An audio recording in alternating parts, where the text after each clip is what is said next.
Hello, BookTube. I'm bailing on the world, and I'm okay with it. So, one of my major reading projects for March was to read The World, A Family History of Humanity by Simon Sebag Montefiore.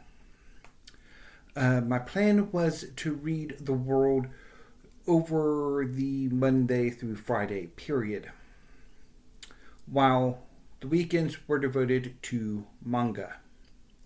Now, as I've mentioned several times in the last few weeks, I came to The World with some trepidation. When The World was first coming out, I wasn't sure whether or not I should buy it. Largely because while at the time, 2022 or 2023, any work of history that interested me, I tended to hoover up. The price of The World probably put me ill at ease. That I wasn't entirely too sure I wanted to spend $45 on the release copy. Because I ordered it from Amazon, and usually, while Amazon does discount their books, usually they don't do that for pre-orders. Or not frequently do they. So I wasn't entirely sure if I wanted to spend the $45 to buy this. Ultimately did, but...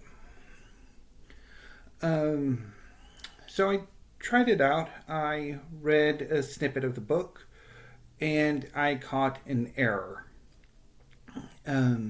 The first chapter opens with a discussion of the Akkadian princess, priestess Enheduanna, who was the high priestess of the Sumerian moon god Nana, with the Akkadian name Sin. Now, in this opening passage, Nana Sin is referred to as the moon goddess. And I'm like, how did you miss this, Simon? Or your team missed it? Or your editor missed it? How did you miss this? And if you missed this, what else are you going to get wrong in this book? Later on in this chapter, when Enheduanna is revisited, the Nana Sin is corrected as the moon god. But this first part of it. And so that made me leery. Although, again, I did ultimately buy this book, but it languished on my shelves for 2 or 3 years before I finally got around to it. And yeah, I found some other bits similar to, maybe not as egregious as the Nana Sin part, but there are some things about the book that I'm leery about. And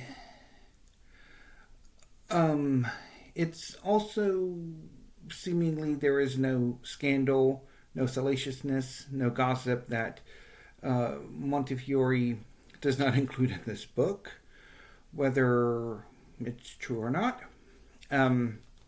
or whether the sources should be questioned. But I think fundamentally, over the past 2 weeks as I've been reading this book, I haven't enjoyed it.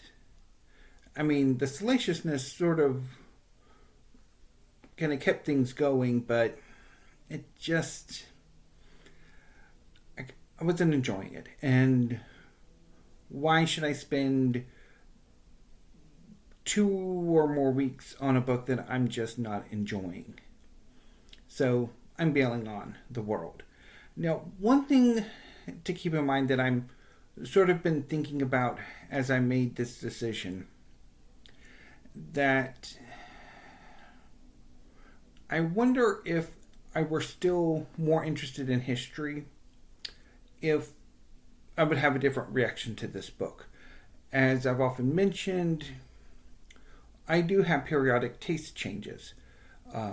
For much of my time on BookTube, I was very heavily into history. If you've followed along with me since the beginning, you will notice that my history collection started from a very tiny, maybe a shelf or two on a bookcase, to many bookcases, many of which I have not actually gotten around to yet, which is a shame because my tastes have already changed to something else, and I am finding myself less and less interested in history. So that's something to be aware of. But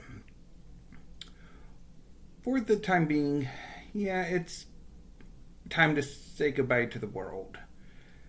And time to go listen to some REM.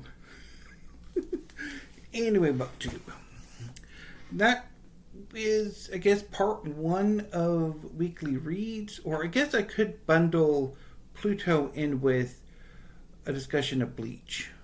I'll think about it. But anyway, BookTube, until I see you next time, thank you, have a good afternoon, and stay safe.